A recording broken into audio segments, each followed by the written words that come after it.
Over time, we've offered many suggestions about reach for the thought that feels better and so forth, because that's a calibration. We've encouraged you to do focus wheels. That's a calibration. We've encouraged you, when you feel good, to get on a rampage of appreciation so that you really calibrate to what feels good. Everything that we've ever offered to you has been about you calibrating to who you really are. And of course, before you can calibrate to that note, to that vibration, you've got to first know that it exists. Do you? Do you know that you came forth from source and that that source part of you is still there, offering a signal to which you can calibrate? Because if you can accept that, then everything else is easy for you. But if you haven't accepted that, then you are most likely, like most humans, calibrating to the loudest vibration in the room. That's what mobs are. Calibrating to the loudest vibration in the room. And sometimes you get confused, because if you haven't beforehand taken the time to calibrate to your highest frequency, then the loudest note in the room will call you to it. And that's all right, because as you get called to it, you have a feeling sensations. And this is what we really want you to know. You may accept it just because we say it. You may accept it because you knew it before we said it. You may accept it because nothing else makes sense to you. You may accept this. We want you to come to accept this. You are source energy, and a part of you is here in this physical body. And the strongest calibration, the strongest signal that you are, is one of pure love, one of knowing well-being, one of loving self, and one of loving others. But that love word is so overused and so misunderstood that it's maybe not even the best word to use. The God word doesn't work either, because so many of you think so many things about those things. So we don't want you to calibrate to a word. We want you to calibrate to a feeling. And we want you to do your best to decide that feeling good is a good thing. That feeling good is a good thing. So what we're talking about incessantly is identifying a vibration, a desired one, and then isolating it by focusing on it and not other stuff. And in doing so, eventually calibrating to that frequency. And now what's happened is you are one with you. Now, what's the benefit of being one with you, with who you really are? You've been around a long time. You've been calibrating longer than there are human words to describe or human concepts to comprehend. You're old. And that you that has become is pure, positive energy. And it is dominant. That's why well-being abounds, even if you won't admit it. So this whole of who you are, this pure positive energy of who you are, this pure positive energy of who you are, has a point of attraction. Law of attraction is responding to that you. If you've been hanging around with us for a while, you've heard us say, we say it often, one who is connected to this stream of well-being is more powerful than millions who are not. So that point of attraction is powerful, more powerful. Hard to define how much more powerful. And we want you to contemplate for a moment with us why that part is so much more powerful in its point of attraction. Because there's no contradiction in the energy. Because the vibration has been identified and isolated and calibrated. And so since there is no contradiction, that signal is strong. Sometimes you calibrate to a signal that is not coming from source. It's coming from fear, or groups of people who are fear, rivers and streams, because every thought that's ever been thought still exists, and the law of attraction manages those thoughts too. So there are plenty of beliefs and thoughts and rivers and streams that humans think that if you're just bipping along not thinking anything and just slightly negative about your life experience, you can easily, because law of attraction will draw you there, because law of attraction isn't doing what's best for you. Law of attraction is not even trying to do what's best for you. The law of attraction is not your mother. The law of attraction is an equal opportunity across the board responder to your vibration and a matcher of vibrations. So if you are ornery about something, the law of attraction will say, here's some more, here's some more, here's some more. It's just the way that it works, you see. So as the law of attraction is responding to everything that is abounding, you have choices. You can calibrate to wanted or unwanted, but you can't all of a sudden, after you've been calibrated, after you've been noticing, after you've been complaining, after you've been observing. Do you know? Heard us say this many times if you've been hanging around with us. Most humans offer most of their vibrations in response to what they are observing, which is a good thing if what you're observing feels good, but it is not a good thing if what you're observing feels bad. And if you've got the habit of observation, then you're going to have a mixed bag, and you're not going to be like your inner being who is consistently pure positive energy. Now that's okay. You're not ever going to be that until you croak. You're not ever going to be that until there is nothing in the physical realm that has your attention. And you came to the physical realm intending to give your attention to things in the physical realm, because calibrating to unwanted gives birth to what is wanted, and that's the evolution of all species. It's the expansion of the universe. It's a good thing, not a bad thing.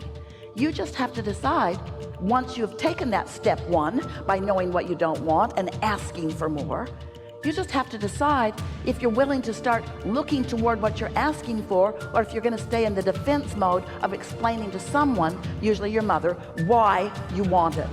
That's what other humans do to you. You say, I would really like this, and they say, what makes you think you deserve that? Most of the world doesn't have that. Who do you think you are?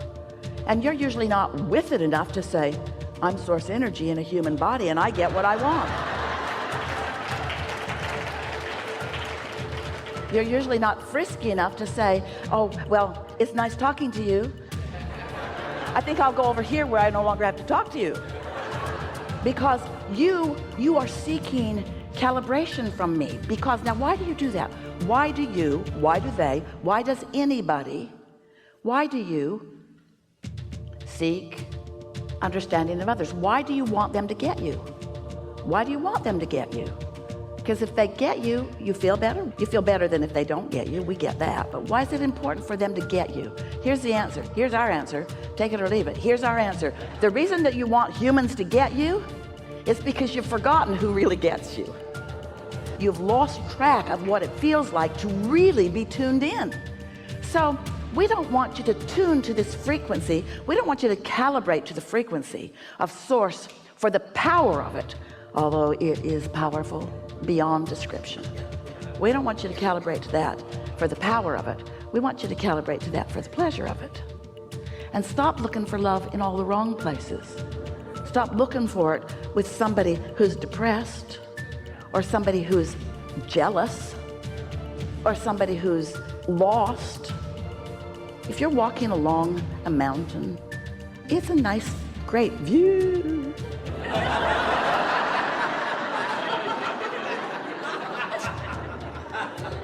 And you're not feeling all that stable. And there are a couple of people with you. One, clumsy and dumb. Chances are that person's going to walk right off the cliff and not even know it.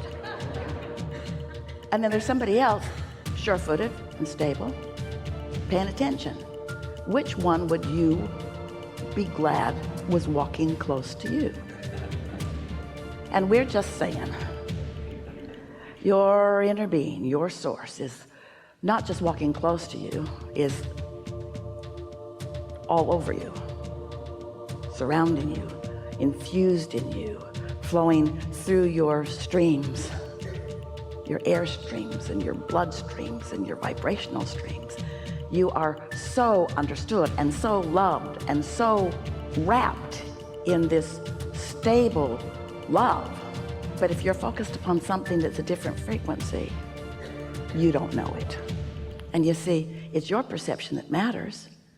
Your inner being can love you unequivocally, as your inner being does, eternally. But if you don't know it, you don't get the benefit of it. If you know something else, you're blocking that. If a tree falls in the forest and there's no one there to hear it, did it make a sound? Nope. It made a vibration, But if there isn't an ear there to translate the vibration into what you call sound, there was no sound, there was vibration. So you got to tune to the frequency of source before you have that knowing. The existence of your source within you is only meaningful to you when you know about the existence of your source and you calibrate frequently to it. And you know, the more you calibrate to the frequency of your source, the better you'll feel, first of all. But then something else happens. People used to say to us in the early days when we would encourage meditation, and they would begin meditating sometimes for the first time in their life. And then they would say to us, Abraham, is it normal for all hell to break loose in my life when I begin meditating? And we would say, yep. Because as you calibrate to that frequency of who you really are, when you're not calibrated to that frequency, you notice it more. The more you are that loving being that you are, the more painful it is to be otherwise. It just gets so you can't stand it, you see. And then what happens to so many of you, you begin associating that discomfort with the people or experiences, usually experiences that include people, that are present when you feel the discomfort. And then you think it's their fault. Because before they were there, you didn't feel this way. So they should change. They should do something different so that you can feel better. And that's what we mean by calibrating to things that are unstable. We're not talking smack about humans. Well, we sort of are. You're blessed and you're beautiful and you're magnificent and you are a balance of contrast just like you knew you would be. So let's go back to this business of when you see something that you like and you focus on it, it feels so good. But then when you see something that you don't like and you focus on it, it feels so bad. Let's talk about the disadvantage of looking for feeling good in that way. Because as you look for it there, and find it, now you're holding that person responsible to hold you in their gaze. They got to be stable. So you're not giving them the opportunity to have their own expansion. You're not giving them the opportunity to calibrate. You're saying, get calibrated and focus on me because I only have the ability to get my juices from you. And it's not long before you resent them for a number of reasons. First of all, they don't have the ability to only focus on you. And then you feel like something that has been tethered that isn't. And next of all, they can never provide the satisfaction that you will feel when you hook into who you really are. So love them, but don't need them.